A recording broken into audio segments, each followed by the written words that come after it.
야고보서 오늘 4장 말씀 나누겠는데요. 오랜만에 야고보서로 돌아왔습니다. 여러분 영화나 소설 같은 거 이제 여러분 많이 보실 텐데요. 그 영화나 소설을 보면은 보통 5단계로 구분이 되거든요. 어떤 사건이 시작되고 그 사건 때문에 문제가 생기고 그 문제가 점점 심각해지다가 이제 결말에 이르러서 모든 게 해결되고 그다음에 이제 마지막에 다 정리가 되는 이런 식으로 이야기가 전개가 됩니다. 그래서 이 영화나 이야기를 보면은 이제 이 5단계로 구분이 되는데요. 왜 5단계 말씀을 드리냐면 이 5단계 중에 제일 클라이막스가 절정, 4번째 단계입니다. 이 말씀을 왜 드렸냐면 야고보서가 총 5장인데요. 오늘 저희가 4번째 장, 제일 어떻게 보면 중요한 데라고 생각할 수 있는 4번째 장을 함께 보게 돼서요. 그래서 잠깐 말씀을 드린 거고 같이 한번 여러분들 보시면서 귀를 기울여 들으시고 또 생각해 보시고 하면서 은혜를 받으셨으면 참 좋겠습니다. 좀 전에 읽었지만 저희 1절 함께 다시 읽도록 하겠습니다. 시작. 너희 중에 싸움이 어디로부터 다툼이 어디로부터 나느냐? 너희 지체 중에서 싸우는 정욕으로부터 나는 것이 아니냐? 아멘. 4장 1절은요. 3장 말씀이 쭉 이어져 갖고 온 거거든요. 앞장인 3장의 16절 말씀을 보면은 시기와 다툼이 있는 곳에는 혼란과 모든 악한 일이 있음이라 이런 말씀이 있었습니다. 마음속에 있는 시기와 다툼 때문에 혼란과 모든 악한 일이 생겨난다고 합니다. 저희가 이 말씀을 이해할 때 가인과 아벨의 이야기를 통해서 이해를 했었습니다. 형과 동생이 하나님께 제물을 드렸는데 동생과 동생의 제물은 전에는 우리가 동생의 제물이라고만 생각했는데 지난번 부흥회를 통해서 여러분들 아마 잘 배우셨을 거예요. 동생과 동생의 제물을 하나님이 받으셨습니다. 그런데요, 형과 형의 제물을 받지 않으셨어요. 자, 형은 화가 났습니다. 그래서 분해가지고 안색이 벌겋게 변했어요. 굉장히 화가 났습니다. 그래서 결국은 동생을 불러내서 쳐 죽이는 그런 일이 벌어지고 말았습니다. 시기와 다툼 이렇게 무서운 결과를 낳는다는 것 저희가 앞에서 살펴봤는데요. 오늘 4장 1절에서는 이제 한 걸음 더 나아가서 이 시기와 다툼이 어디서 생겨나는 것인지 그것을 말씀하고 있는데요. 그 원인이 뭐냐면은 정욕입니다.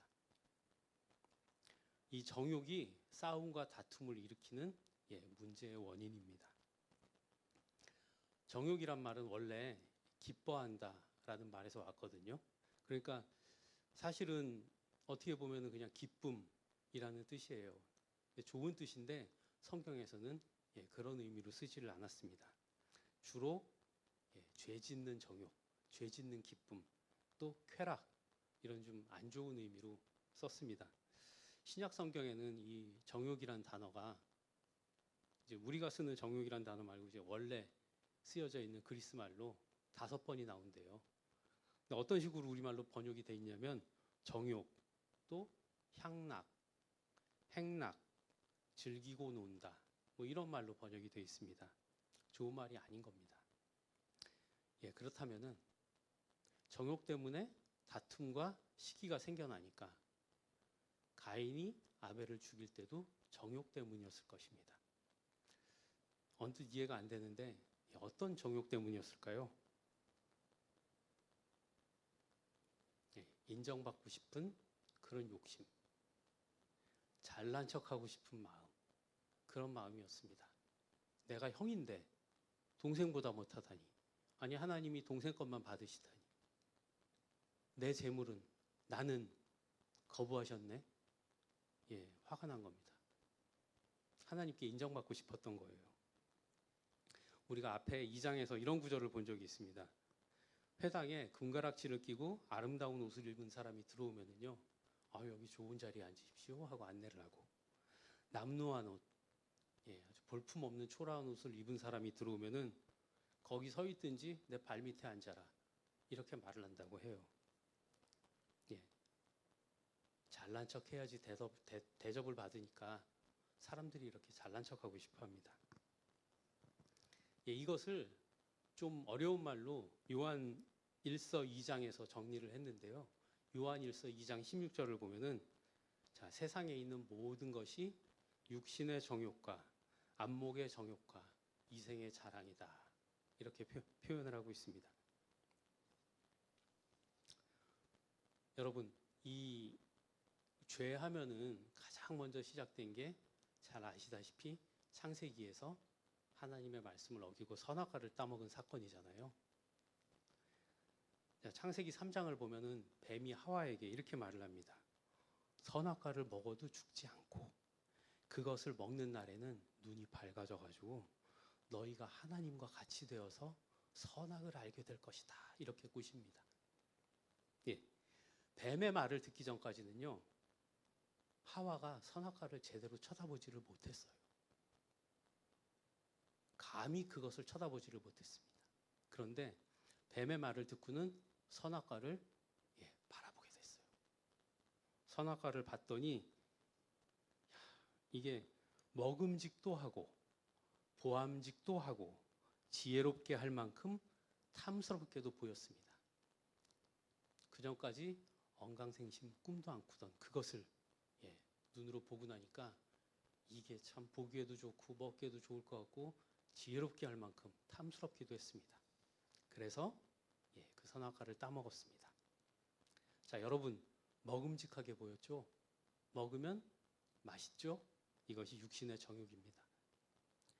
보니까 아주 보암직하게 예뻤습니다. 내 눈에 좋은 거예요. 이것이 안목의 정욕입니다. 그리고 저걸 먹으면은 내가 지혜롭게 될 것 같은 거예요. 이것이 이생의 자랑입니다. 육신이 좋은 것을 누리고 싶은 정욕, 더 좋은 것을 갖고 싶고 그것을 내가 소유하고 싶은 정욕, 더 잘나고 더 위대해지고 싶은 정욕. 이 정욕 때문에 3장에서 살펴봤는데요. 사람들이 자랑도 하고 또 자랑할 게 없으면 거짓말도 합니다. 이런 정욕이 점점 자라나면 어떻게 되냐면요. 마침내는 하나님처럼 되겠다는 그런 터무니없는 그런 욕심이 되기까지 이르릅니다. 여러분, 이런 정욕이요. 우리 속에 있는 겁니다. 이게 당연한 것이다. 이게 옳은 것이다. 세상에선 그렇게 말하거든요. 아니, 사람이 더 잘나지고 더 많이 갖고 이건 너무 당연한 거야 라고 얘기하는데요. 이걸 인정하면 어떻게 되냐면 이 세상이 가인과 아벨이 사는 세상처럼 되어버립니다. 평생토록 더 많은 것을 갖기 위해 애쓰고 시기하고 다투고 그렇게 살다가 죽게 됩니다. 얼마나 이게 참 무서운 세상이겠습니까? 그런데 우리가 사는 세상이 사실은 이런 곳입니다. 여러분들 TV나 신문 통해서 뉴스를 접하시면은 아마 대부분의 사건들의 원인이 이런 것이라는 것 쉽게 아실 수 있을 겁니다. 그러니까 이 세상이 무서운 곳이고 이 세상이 하나님을 거부하는 것입니다. 이런 정욕들이 얼마나 어리석은 것인지 깨달을 때 우리는 시기와 다툼으로부터 자유로울 수가 있게 되는 것입니다. 예수님께서 서로 사랑하라고 가르쳐 주셨잖아요. 굉장히 힘들죠. 왜냐하면 우리 속에 시기와 다툼이 있기 때문에 그렇습니다. 온전하게 인정해주고 온전하게 받아들이지를 못합니다. 그래서 성도는요. 예수님 말씀대로 살기 위해서 반드시 시기와 다툼을 버려야 됩니다. 그래야지 우리가 예수님의 가르침, 사랑에 한 걸음 다가갈 수 있게 됩니다. 자, 오늘 말씀에서 눈여겨봐야 될 부분이 있는데요. 이 정욕으로 인한 싸움과 다툼이 어디서 일어난다고 말을 하냐면 너희 지체 중에서 일어난다라고 말을 하고 있습니다. 이 너희 지체라고 하면은 이게 사람의 지체가 아니고요. 그리스도의 몸을 이루는 그 지체를 말합니다. 그리스도의 몸은 교회죠. 그러니까 이 말씀은 그리스도인들의 공동체인 교회 내에서 일어나는 이런 싸움과 다툼을 말하는 것입니다. 그러니까 교회를 이루는 성도들 간에 이런 싸움과 다툼이 있다고 하는 겁니다. 왜 야고보 사도가 이런 말씀을 할까요? 사람 사는 사회는 다 비슷합니다. 그 당시 야고보 사도가 교회에 계실 때에도 그때도 교회 내에서 많은 성도들이 서로 싸우고 다투고 시기했던 겁니다. 여러분 이제 3장 후반부하고 4장 앞부분을 쭉 이어서 정리를 하면요. 순서가 어떻게 되냐면 우리 속에 있는 정욕 때문에 시기와 다툼이 생기고 그 때문에 자랑도 하고 거짓말도 하고 결국에는 세상이 혼란스럽게 되고 모든 악한 일이 생겨난다. 이렇게 정리를 할 수가 있겠습니다. 2절하고 3절을 함께 읽도록 하겠습니다. 시작. 너희는 욕심을 내어도 얻지 못하여 살인하며 시기하여도 능히 취하지 못함으로 다투고 싸우는도다. 너희가 얻지 못함은 구하지 아니하기 때문이요 구하여도 받지 못함은 정욕으로 쓰려고 잘못 구하기 때문이라. 아멘. 사람의 마음 속에는 정욕이 있고 이 정욕 때문에 우리가 욕심을 부립니다. 여러분 갖고 싶은 거 많으시죠? 근데 우리가 갖고 싶은 걸 다 갖고 살 수는 없어요. 어떻게 보면 그러지 못하니까 더 갖고 싶어서 사람들이 안다라는 것 같아요. 사람들은 자기가 욕심내는 거, 자기가 갖고 싶은 거, 그것을 갖기 위해서 노력하다가 수단과 방법도 가리지 않게 되고요. 결국에는 동생을 쳐 죽인 가인과 같은 그런 일을 벌이게 되는 겁니다. 그래서 오늘 말씀을 보시면은 욕심을 내어도 얻지 못해서 살인하고 시기하여도 능히 취하지 못해서 싸우고 다툰다고 말씀을 하고 있습니다. 시기하고 살인을 해도 얻을 수가 없는 겁니다.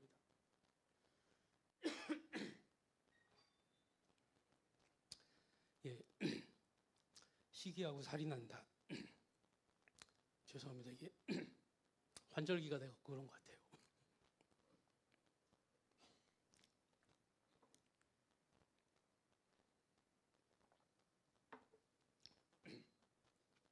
그거 아세요? 제가 설교하다가 처음으로 오늘 물을 마셨습니다.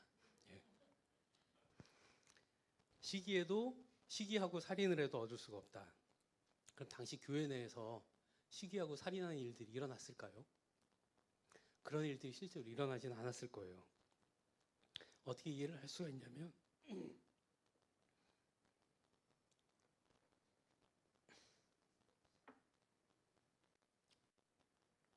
요한 1서 말씀을 통해서 이해를 할 수가 있는데요. 요한 1서 말씀에 요한 1서 3장 15절에 이런 말씀이 있어요. 그 형제를 미워하는 자마다 살인하는 자니 살인하는 자마다 영생이 그 속에 거하지 아니하는 것을 너희가 아는 바라. 이 형제를 미워하는 자마다 살인하는 것이라고 요한 사도가 말씀을 했습니다. 그러니까 미워하는 게 살인하는 거예요. 예수님께서 이미 이런 가르침을 주신 적이 있습니다. 여자를 보고 음욕을 품는 자마다 이미 마음에 간음한 것이다라고 말씀했어요. 형제를 미워하는 그것이 이미 살인한 겁니다. 왜냐하면 미움이 발전해서 살인이 되니까요. 우리는 욕심내는 것을 모두 얻고 살 수는 없습니다. 그 이유는요. 먼저 우리가 구하지 않기 때문입니다. 구한다는 말씀은 기도한다라는 말씀인데요. 기도하지 않으니까 얻지를 못하는 겁니다. 그런데요. 기도해도 받지 못하는 경우도 있습니다. 그것은 자기 정욕을 위해서 구할 때입니다. 우리가 앞에서도 살펴봤지만 정욕이라는 것은 땅 위의 것이고 마귀의 것입니다. 그러니까 정욕은 죄하고 뗄래야 뗄 수 없는 관계에 놓인 것입니다. 그러니까 정욕에서 나온 욕심을 따라서 우리가 기도를 한다는 것은 죄악을 품고 기도하는 것이고요. 그런 기도는 하나님께서 응답해 주지 않으십니다. 시편 66편 18절 말씀에 보면은 마음에 죄악을 품으면 주께서 듣지 아니하신다. 이런 말씀이 있어요. 분명하게 이렇게 말씀을 해주셨습니다. 결론적으로 정욕을 위해서 기도하면 하나님께서 듣지를 않으십니다. 그 다음 4절부터 6절까지 우리가 함께 읽겠는데요. 4절부터 6절까지 자 시작. 가늠한 여인들아, 세상과 벗된 것이 하나님과 원수됨을 알지 못하느냐? 그런즉 누구든지 세상과 벗이 되고자 하는 자는 스스로 하나님과 원수되는 것이니라. 너희는 하나님이 우리 속에 거하게 하신 성령이 시기하기까지 사모한다 하신 말씀을 헛된 줄로 생각하느냐? 그러나 더욱 큰 은혜를 주시나니 그러므로 일렀으되 하나님이 교만한 자를 물리치시고 겸손한 자에게 은혜를 주신다 하였느니라. 아멘. 예, 여기 가늠한 여인들 이런 말이 나오는데요. 가늠한 여인이라고 하면은 본래는 남편에 대한 정조를 지키지 않고 다른 남자하고 부정한 행위를 하는 여자를 가리키는 말입니다. 재미있는 건 성경은 하나님께서는 또 다른 의미로도 쓰셨어요. 하나님께 대한 믿음의 정조를 지키지 않고 이 세상과 또 우상과 부정한 행위를 하는 것을 의미합니다. 구약 성경에 보면 하나님이 이스라엘 백성들하고 언약의 관계를 이루셨는데 이것을 남편과 아내로 비유를 하셨어요. 그러니까 부정한 행위라는 것은 아내가 남편을 배신하는 행위, 그러니까 이 언약의 백성들이 하나님을 떠나는 이 행위를 가리키는 겁니다. 그래서 하나님께서는 우상을 섬기는 것을 직접적으로 간음이라고 표현을 하셨습니다. 잘 아시다시피 신약 성경을 보시면은 새 예루살렘 성을 신부에 비유를 했습니다.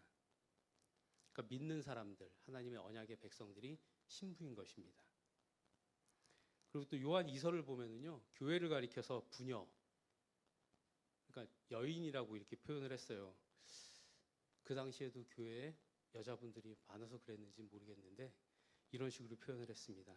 그러니까 혹시 여자분들 너무 혹시 이 구절을 보시면서 왜 가늠한 남자도 있을 텐데 여자한테만 이런 말씀을 하시나 하고 섭섭하게 생각하실 필요가 없을 것 같습니다. 이 간음의 의미는 세상과 벗하는 것, 하나님을 떠나는 것을 가리키니까요. 아까도 말씀드렸지만 이 세상의 것들은 정욕을 따르는 것이고 마귀에 속한 것입니다. 그러니까 세상과 벗이 된다는 것은요, 자연히 하나님과 멀어질 수밖에 없는 것입니다. 그리고 멀어지다 보면 하나님과 원수가 되는 것입니다. 사람은 하나님과 세상을 겸하여 섬길 수가 없습니다. 여러분들 잘 아시죠? 마태복음 6장 24절 말씀을 보시면 한 사람이 두 주인을 섬기지 못한다라고 말씀하셨습니다. 한쪽을 소중하게 여기고 사랑하면은 다른 쪽은 미워하거나 또 소홀히 여기게 돼 있습니다. 그래서 예수님께서 하신 유명한 말씀이 있죠. 사람이 하나님과 재물을 겸하여 섬기지 못한다. 그렇게 말씀하셨습니다. 쉽게 이해하실 수 있죠? 돈을 사랑하는 사람은 헌금을 못합니다. 자기 취미가 너무 소중한 사람은 예배에 참석하지 못합니다. 그러니까 세상과 친구가 돼서 살아가는 사람은요, 하나님 가까이 할 수 없고 결국은 하나님과 원수가 될 수밖에 없습니다. 자, 여러분들 다 많은 친구분들 있으시죠? 친구하고는 뜻이 잘 맞습니다. 친구한테는요, 내 것도 기꺼이 양보를 해줍니다. 친구하고는 함께 많은 시간을 보내고 많은 이야기를 하고 그래서 같이 놀수록 점점 더 친해집니다. 그래서 우리는 그걸 보고 죽이 잘 맞는다. 그리고 또 친구하고 닮는다라고 말을 하기도 합니다. 그래서 어떤 말이 있냐면 친구를 보면 그 사람을 안다 이런 말이 있습니다. 자, 그런데 그 친구가 만약에 세상이라면 어떻게 될까요? 세상과 친하게 지내겠죠? 세상의 뜻을 따르고 세상의 가치관을 배우게 됩니다. 그리고 이 세상의 것들을 따르는 것이 당연하다고 생각하게 됩니다. 그래서 육신이 좋은 것을 누리는 것, 또 좋은 것을 갖는 것, 즐기는 것, 이런 것들이 바람직한 일이라고 생각을 하게 됩니다. 그리고 내가 더 잘나고 위대해지는 것이 굉장히 훌륭한 일이라고 그렇게 배우게 됩니다. 그래서 세상과 친구가 된 사람은 내가 소중하지 하나님이 소중하지 않습니다. 그래서 세상 사람들은 이렇게 생각을 합니다. 이 세상은 하나님이 만드신 게 아니다. 하나님은 없다라고 얘기를 합니다. 여러분, 지금의 과학이 어떻게 얘기를 하고 있냐면 이 우주는 아무것도 없었는데 갑자기 대폭발이 일어나서 우주가 생겼다. 이렇게 얘기를 해요. 그리고 우연히 지구에 생명체가 생겨날 그런 조건이 갖춰졌다. 그래서 우연히 생명체가 만들어졌다. 그리고 그 생명체가 점점 진화하고 발전해서 오늘 사람이 되었다. 라고 얘기를 합니다. 이것을 믿고 사는 사람들이 바로 세상과 친한 사람들이에요. 세상과 친하면 이 말을 믿고 따를 수밖에 없습니다. 하나님은 창조주이시죠. 그리고 우리는 피조물입니다. 피조물이 창조주 하나님을 부정하는 것은요, 이 하와가 선악과를 따먹은 거하고 다르지가 않습니다. 하나님과 같이 되겠다는 거고요. 이것이 교만이고 이것이 죄입니다. 그러니까 교만한 사람은 결코 하나님 앞으로 나아갈 수가 없습니다. 그래서 하나님께서는 교만한 자를 물리치십니다. 잘 아시다시피 여러분 잠언에 보면은 교만이 패망의 선봉이다 이런 말씀 있잖아요. 교만한 자, 하나님을 인정하지 않는 자는요, 결국은 패망할 수밖에 없습니다. 때때로 우리가 이런 말 하죠. 하나님 믿지 않는데도 저 사람은 참 하는 일마다 잘 되고 참 잘 먹고 잘 사네. 아이고 부러워라. 이렇게 얘기를 합니다. 이 땅에서 우리가 몇 살까지 살죠? 정말 드물게 100살까지 사는 사람도 있지만 보통 지금 평균 수명이 한 80살 정도 되는 것 같아요. 이 땅에서 80년 잘 먹고 잘 사는 겁니다. 그리고 영원히 하늘나라에 들어가지 못하게 됩니다. 만약에 창조주 하나님을 인정하는, 그리고 나는 하나님이 만드신 피조물이라는 것을 인정하는 그런 겸손한 사람은 어떨까요? 겸손한 사람은 우리가 사실 3장에서 살펴봤거든요. 겸손한 사람은 하나님의 지혜를 받아서 그 행하는 것이 온유합니다. 그리고 화평을 심어서 의의 열매를 거둡니다. 화평하게 하는 사람, 이런 사람은 하나님께 복을 받는데요. 어떤 복을 받냐면 하나님의 아들이라고 불리는 그런 복을 받습니다. 자, 아들은 아버지하고 같이 지내죠. 아버지의 사랑을 받죠.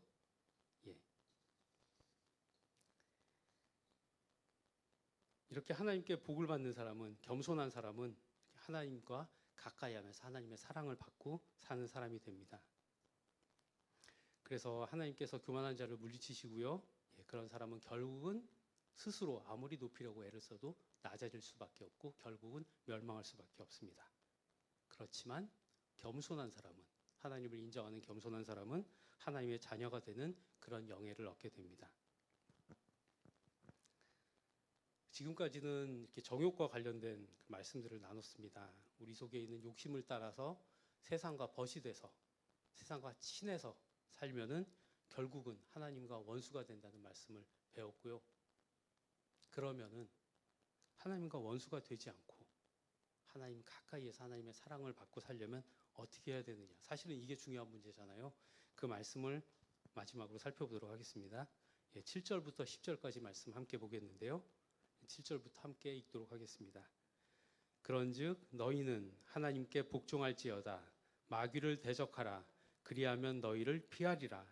하나님을 가까이 하라. 그리하면 너희를 가까이 하시리라. 죄인들아 손을 깨끗이 하라. 두 마음을 품은 자들아 마음을 성결하게 하라. 슬퍼하며 애통하며 울지어다.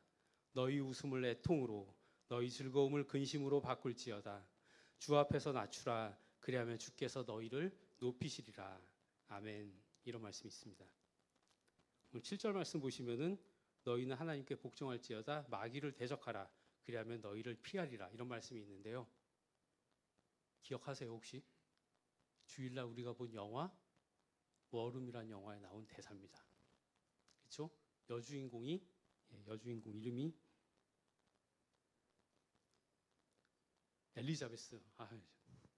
엘리자베스가 선포하잖아요. 바로 이 말씀이었습니다. 우리가 하나님께 가까이 하기 위해서는 가장 먼저 해야 될 일은 하나님께 복종하는 겁니다. 하나님께 복종하고 마귀를 대적하는 겁니다.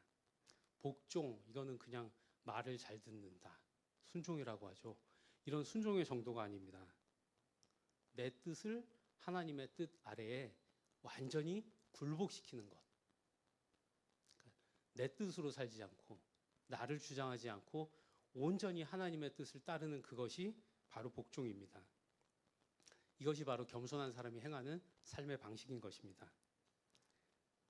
세상과 벗이 되는 자는 하나님과 원수가 되는데 하나님께 복종하면 어떻게 될까요? 마귀랑 원수가 됩니다. 마귀를 적으로 대하게 되는 겁니다. 그러면은요, 마귀가 피합니다. 그 좋은 사례를 우리가 워룸이라는 영화를 통해서 봤습니다. 여러분 기억하세요. 에덴 동산에서 하와는 마귀를 대적하지를 않았습니다. 마귀가 와가지고 이 꼬이는 말을 할 때, 그때 쫓아냈어야 되는데 마귀를 대적하지 않았어요. 결국은 하나님의 명령을 어겼고요. 그래서 선악을 알게 하는 그 나무의 열매를 따먹게 됐습니다. 그래서 에덴 동산에서 쫓겨나서 이 세상을 고난 가운데 사는 그런 결과를 낳고 말았습니다. 더 좀 직접적인 예는요, 다윗을 통해서 볼 수가 있는데, 늦잠 자고 난 다윗이 목욕하고 있는 여인을 봤습니다. 음욕을 품었습니다. 쫓아냈어야 되는데 그러지를 못했습니다.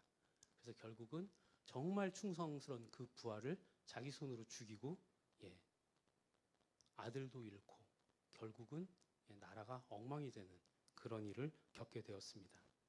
마귀를 대적하지 않으면 이런 일이 일어나요. 근데 마귀를 대적하면 어떻게 될까요? 좀 전에 다윗의 얘기를 했지만 요셉을 한번 생각을 해보겠습니다. 요셉은 형들한테 이집트의 노예로 팔려가게 됐어요. 그래서 노예로 팔렸는데, 자, 노예는 주인이 죽으라면 정말 죽습니다. 그런데 이 주인의 아내가 요셉을 얼마든지 죽일 수 있는 권한을 가진 주인의 아내가 요셉을 유혹을 했습니다. 요셉은 어떻게 했죠? 내가 하나님께 죄를 지을 수 없다고 그 유혹을 뿌리쳤습니다. 그래서 고난을 겪긴 했지만 그것은 잠시였고 요셉은 마침내 이집트의 총리가 됐습니다. 이것이 마귀를 대적한 사람이 정말 받게 되는 복인 것입니다. 정말 마귀를 대적하신 분, 예수님이 계십니다. 예수님께서 광야에서 40일을 금식하신 후에 마귀가 나타나서 3가지 시험을 했습니다. 그런데 예수님께서는 하나님의 말씀으로 마귀를 대적하셨습니다.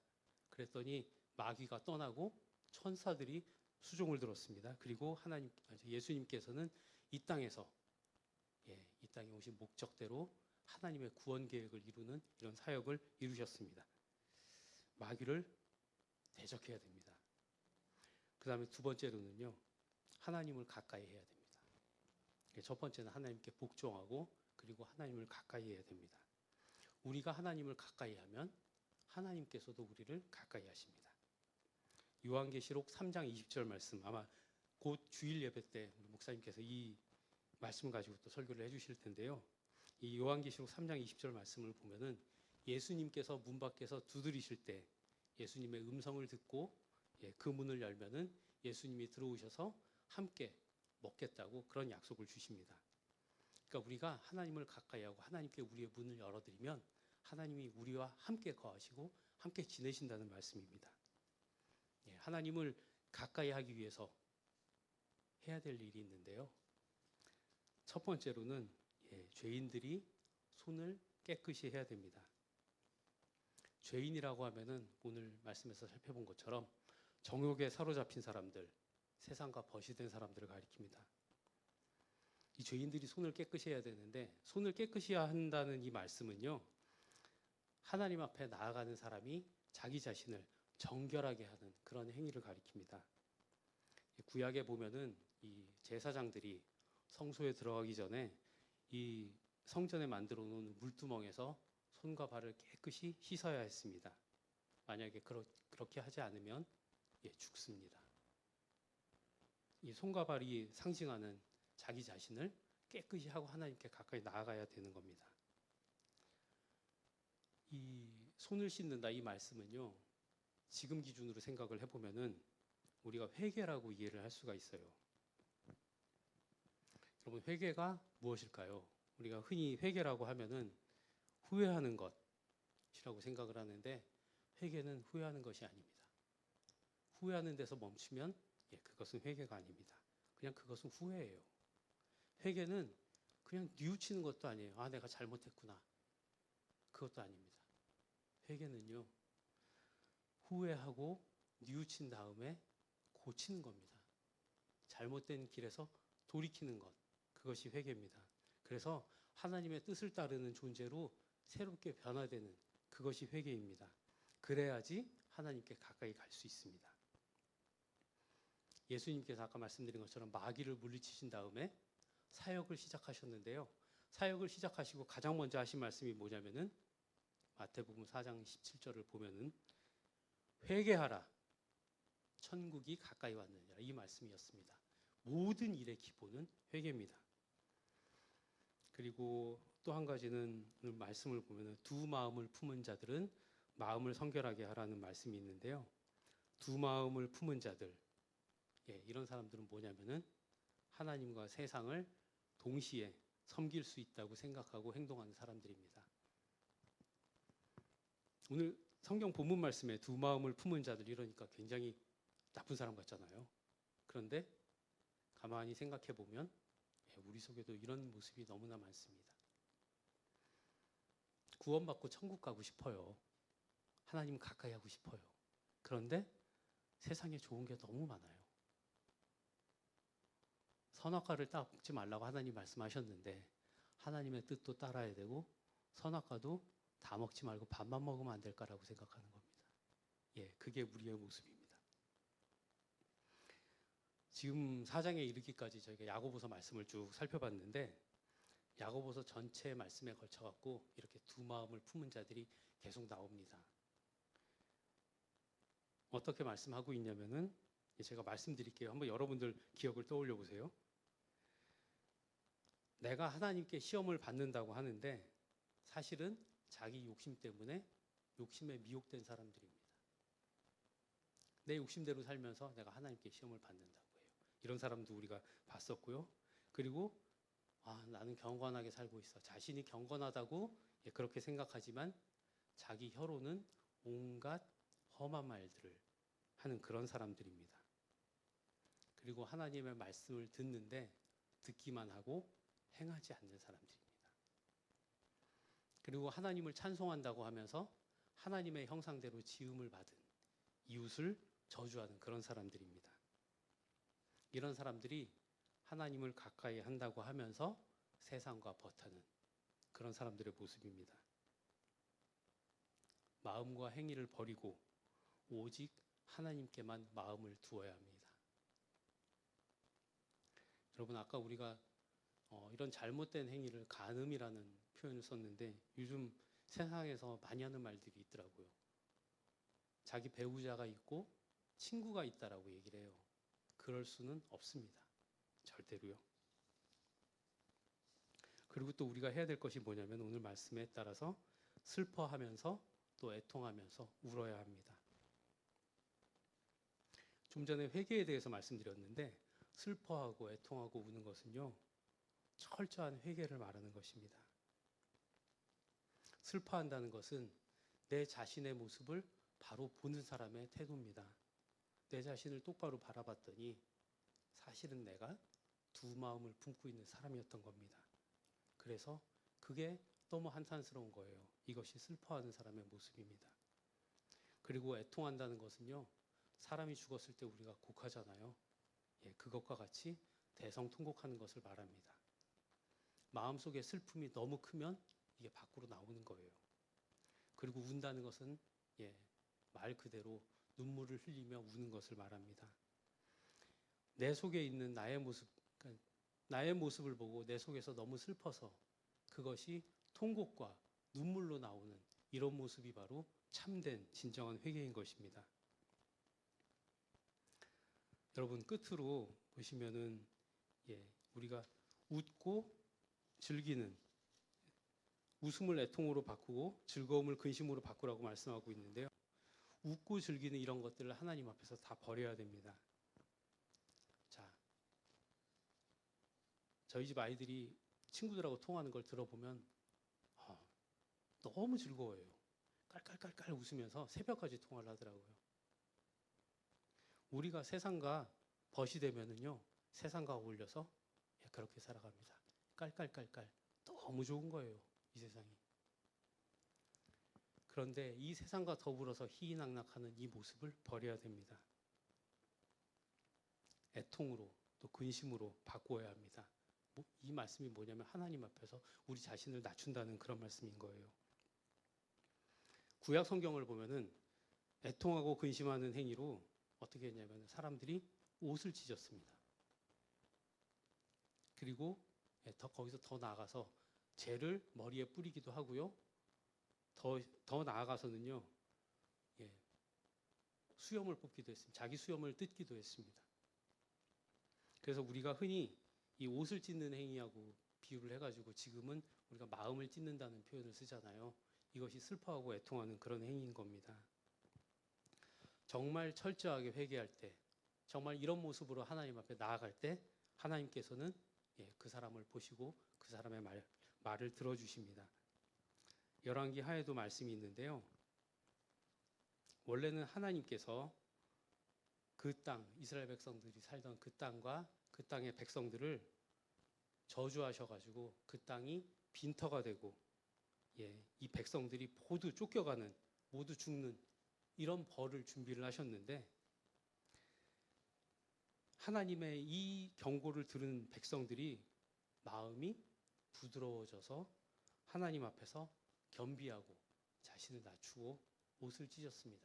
그랬더니 하나님께서 이 백성들의 기도를 들어주셨다라는 말씀이 나옵니다. 여러분, 요나 이야기 잘 아시죠? 하나님께서 요나를 니느웨로 보내셨습니다. 니느웨는 이 이스라엘의 적국이에요. 거기 가서 그 사람들 하나님께서 멸망시키려고 하시다가 그 사람들을 구원하기 위해서 요나에게 가서 회개를 선포해라라고 말씀하셨습니다. 요나가 너무 싫어했죠. 그래서 물고기 뱃속에도 들어가는 그런 일이 있었는데 결국은 요나가 하나님 말씀에 순종해서 니느웨로 가서 하나님의 이 징벌을 선포를 했습니다. 그랬더니 그 땅의 백성들이, 그 악한 백성들이 왕부터 시작해서 백성들까지 전부 다 회개했습니다. 그래서 하나님께서 니느웨를 살려두셨습니다. 그런 겁니다. 그렇게 악한 백성이라도 하나님 앞에서 정말 자신을 낮추고 옷을 찢을 때에, 마음을 찢을 때에 하나님께서 벌도 돌이켜서 내리지 않으십니다. 오늘 말씀을 쭉 살펴봤는데요. 정리를 해보면 이렇습니다. 우리 속에 있는 정욕 때문에 욕심이 생기고 우리는 그 욕심을 이루기 위해서 열심히 세상과 어울려 삽니다. 그러면은 하나님과 원수가 됩니다. 성도는요, 마귀를 대적해야 됩니다. 그래서 하나님을 가까이 해야 됩니다. 하나님께 복종해야 되고요. 하나님 앞에서 이 세상과 어울려 희희낙낙하던 그 모습을 버리고 애통하고 근심하는 모습으로 회개해야 됩니다. 그럴 때에 하나님께서 혹시 벌을 내리려 하시다가도 여러분들 돌이키십니다. 아까도 잠깐 말씀드렸지만 우리 80년, 100년 이 세상에 삽니다. 세상에 좋은 거 많은데요. 거기에 눈이 어두워지면 우리는 하늘나라를 바라보지 못하게 됩니다. 성도는 이 세상에 속지 않고 하늘나라를 바라보는 사람들입니다. 여러분, 세상과 어울려서 희희낙낙하지 마시고 우리는 정말 하나님 앞에 나아가서 우리의 마음을 찢고 살아가는 그런 모습으로 여러분 잠깐 이 세상 사는 거는 힘들 수 있어요. 힘들 수 있지만 영원한 천국에서 하나님과 함께 살아가는 그런 우리 모든 성도들 다 되시기를 축복합니다. 기도하겠습니다. 하나님 아버지 감사합니다.